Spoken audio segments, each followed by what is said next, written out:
news, views, voices of the global Indian community. India abroad. So many congratulations to you. I don't know where to begin. You won 3 Grammys just very recently. Well, thank you very, very much. Congratulations are in order for so many Indians who made India very proud. I mean, I think this is the most number of Grammys that Indian musicians have won this year. Could you talk a little bit about what it was like to be in that moment at that ceremony? I'm sure that I was floating. I mean, I was my wife, who was sitting next to me, said to me, "You look like you were somewhere else because you just handed me the phone, did not even give me a hug or a smile or anything, and just walked out." I was so lost. So, like, I mean, is this really happening? Is this a dream? What's going on? I mean, and how am I supposed to react to this? Am I supposed to pinch myself? Am I supposed to slap my face and wake myself up? I don't know. It was that kind of a thing. But once we got on the podium, I was like, wow, here we are, representing India and flying the Indian flag and getting a whole truckload of Grammys in return. This was just, I mean, it was an ecstatic moment, a moment of sheer joy and wonder and ecstasy and yeah, happiness beyond description. And I just cannot imagine.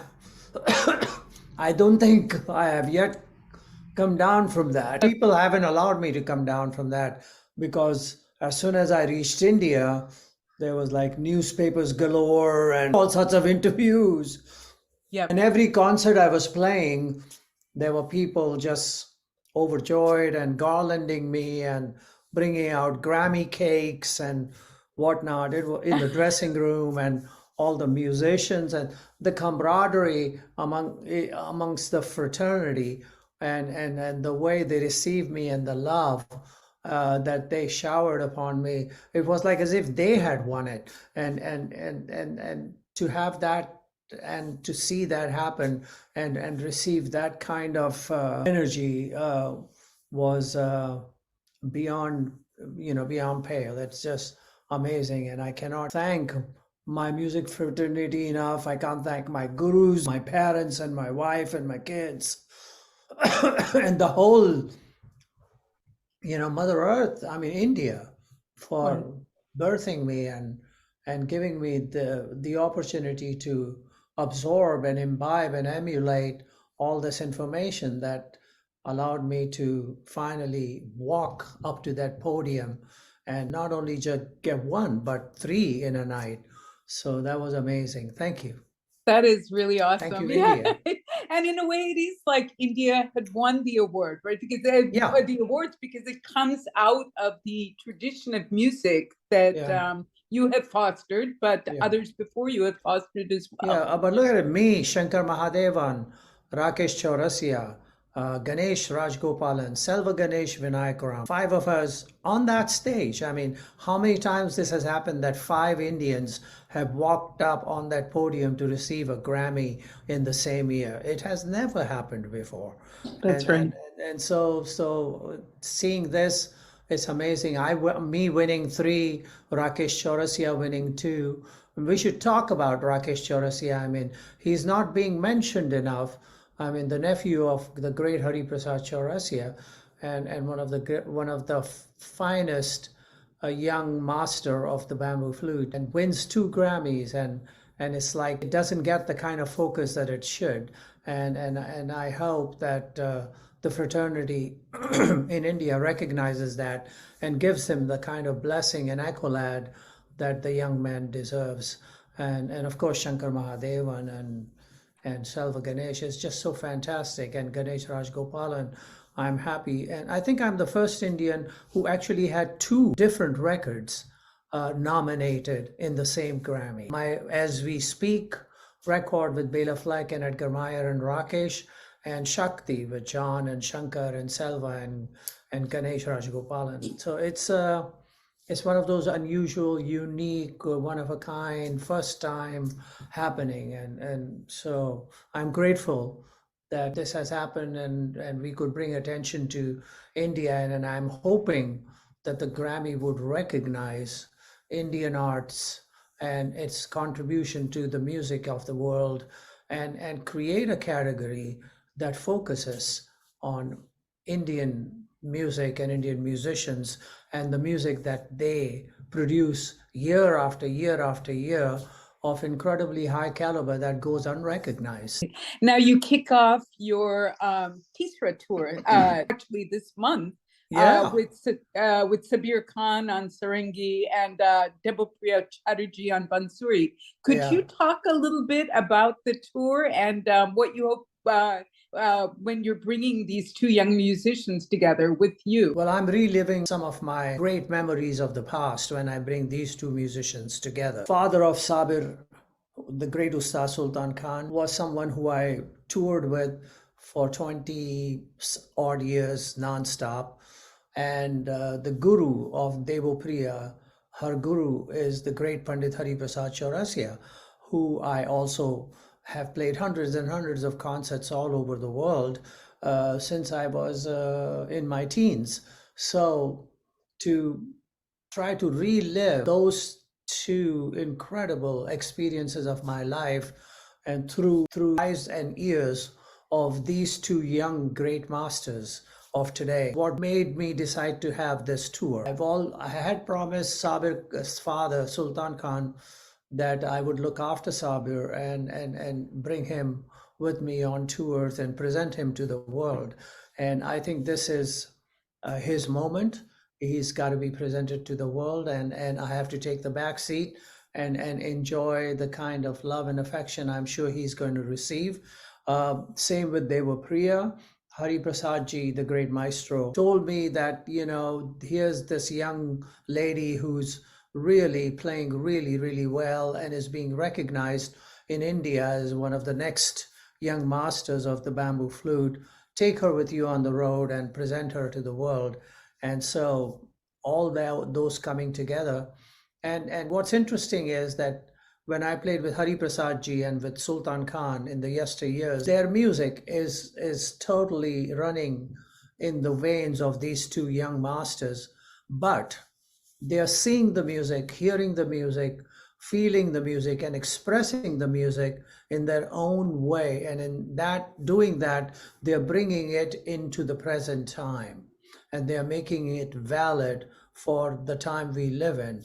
And by doing so, they're throwing a challenge to me, one of the old, relic of the past, to also cross over and look at the music the way they see it today.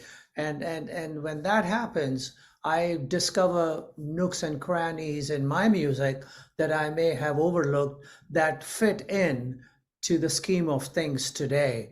Well, when it comes to expressing Indian traditional music in the time we live in. So in that sense, I'm reinventing myself.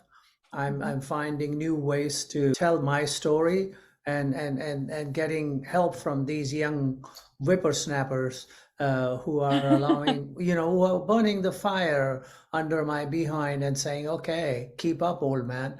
And so I'm looking forward to that challenge, and just one more trip on the merry-go-round, seeing what they want to do, but at the same time keeping in mind my experiences with their gurus, Sultan Khan and Hari Prasad Chaurasia, see if I can keep some authenticity in place from the old ways and move the conversation forward, trying to seamlessly blend the old thoughts with the new thoughts, and see where we arrive at.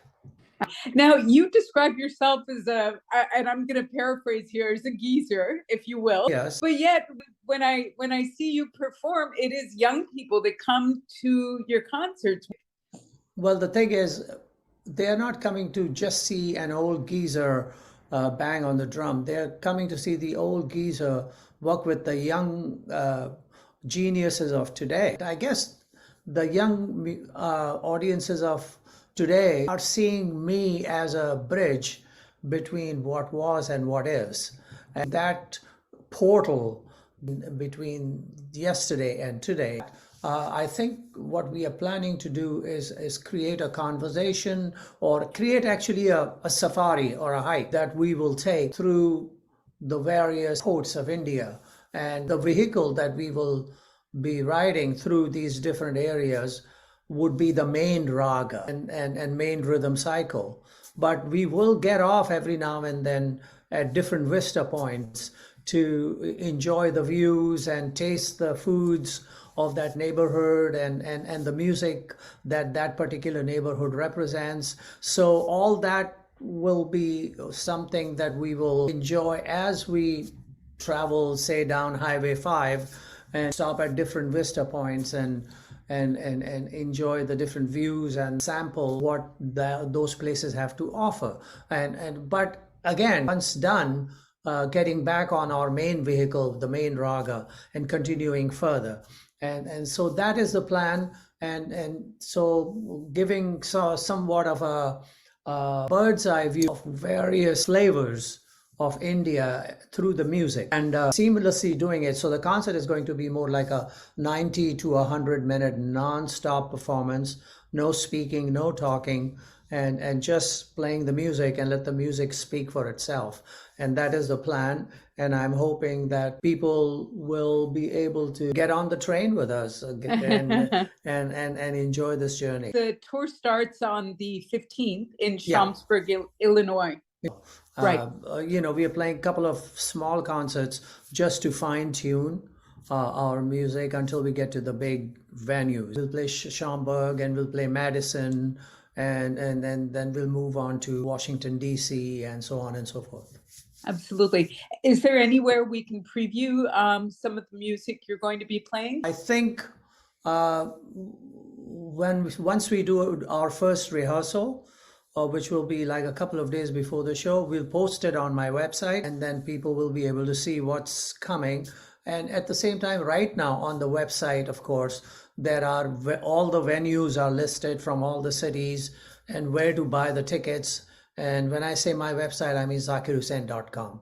Right. So everything is on there and people can go there and see what cities we are playing in and where to buy the tickets and so on and so forth. And pretty soon, a little snippet to be posted, a teaser, as they say. Fantastic. And are you going to go into the studio with Sabir and Debopriya? Or? I think we will try to create a live recording, because, what happens on stage has a different energy than what happens in a studio. And so we want to be able to, harness that energy and capture that moment. And so we will probably record 4 or 5 or 6 of our concerts and then pick the best of them and then put that out for the audiences to hear. And I'm going to do another tour with Bela Fleck, the banjo maestro, Edgar Meyer, the bassist, and Rakesh Chaurasia. And that will happen in this summer. And from there, we will probably get into a studio in Bela Fleck's Nashville recording studio and start working on a new album. Fantastic. It was such a pleasure to see you once again. I think this is our, 11th interview, 12th interview? I hope we had something different to talk about. So absolutely. We always do, it seems. Yes, we do. That's true. But it's great to see you, Sunita ji. Take care of yourself. All right. And a big hello to your listeners and your viewers.